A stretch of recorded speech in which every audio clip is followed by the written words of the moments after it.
Okay, next example, we have y equals x over x minus 1 and x plus 2.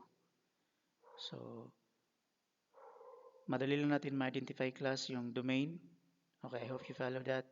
So, the domain of this is the positive 1 and negative 2. It means that the domain is the set of all real numbers except those numbers, the positive 1 and negative 2. Since any of these numbers, magiging undefined na yung function natin. Okay, and the image is, okay, sa paghanap naman ng image, pareho lang yung proseso na ginamit natin sa part 1. Okay, so ito yung graph natin. Ito yung, yung function natin. Okay, we'll multiply the denominator and we get this result, and multiply tayo ng x squared minus x minus 2 to both sides of the equation. So we get this. Tanggal na yung denominator, then i-distribute natin yung, okay, yung y. So we got y x squared minus yx minus 2y minus x equals 0. And, okay, i-regroup natin according to their variables in y. So we get y equals x squared minus, okay, makombine pa natin yan. And ito yung result. Y x squared plus x, parentheses, negative y, negative 1, minus 2y. And take note that this is a quadratic function or quadratic equation.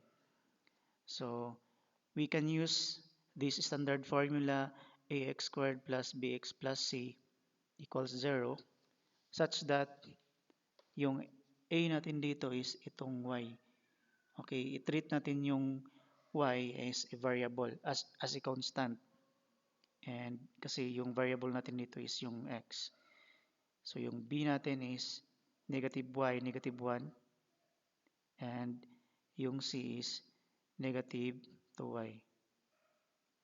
Okay, so gamit yung quadratic formula,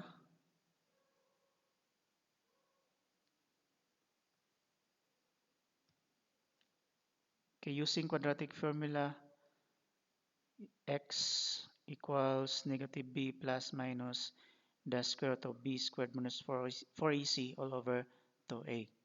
So, yung b natin is negative y negative 1 plus minus this b minus 4 yung a tsaka yung c over 2a.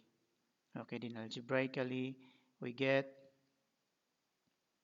okay, simplify lang natin yan. Okay, ito yung final natin na equation in x. So it means that this function is magiging undefined kapag 0 yung y. So it means that, okay, it means that yung image natin is the set of all real numbers except 0.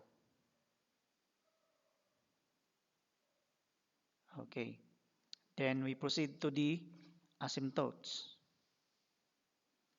Okay, the vertical asymptote is x equals 1 and x equals negative 2. Okay, ito yung nasa domain. Ito yung mga value kung saan hindi define yung rational function. Sa horizontal asymptotes naman is y equals 0. Take note class that this asymptote is a line. So equation yan siya. So dito naman sa horizontal asymptotes, ito yung value kung saan hindi na magiging define yung graph natin at y. Okay? Moving to intercept, we have x-intercept and y-intercept.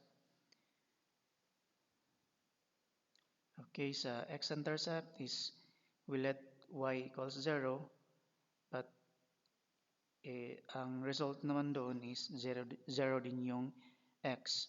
So it means yung x-intercept natin is 0, 0. At y-intercept naman, we let x equals 0, then we get also, from simplifying, we get y equals 0. So our x or our y-intercept is 0, 0.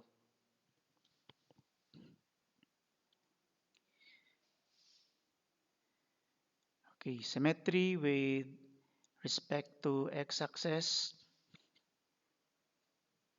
Okay, no. Symmetric with respect to y-axis, no. Symmetric with respect to origin is no. So sa pagkuha dito, palitan natin yung negative y, yung y ng negative y. Sa y-axis naman, palitan natin yung, we're going to replace x with negative x.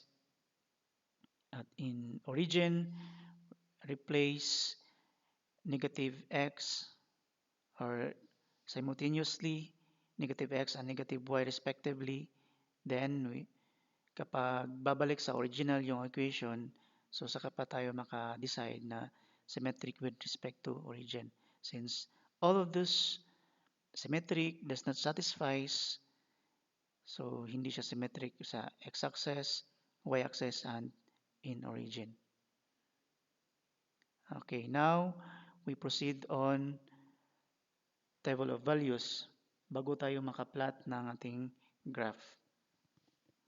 Okay, so mag-assign tayo doon sa, okay, assign value in x to obtain the value of y.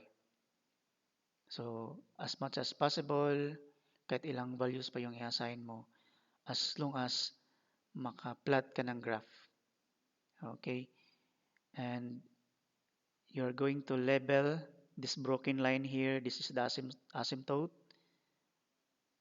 The vertical asymptotes, take note that dapat yung graph hindi siya mag-cross sa mga asymptotes. We also have here the horizontal asymptotes, which is y equals 0.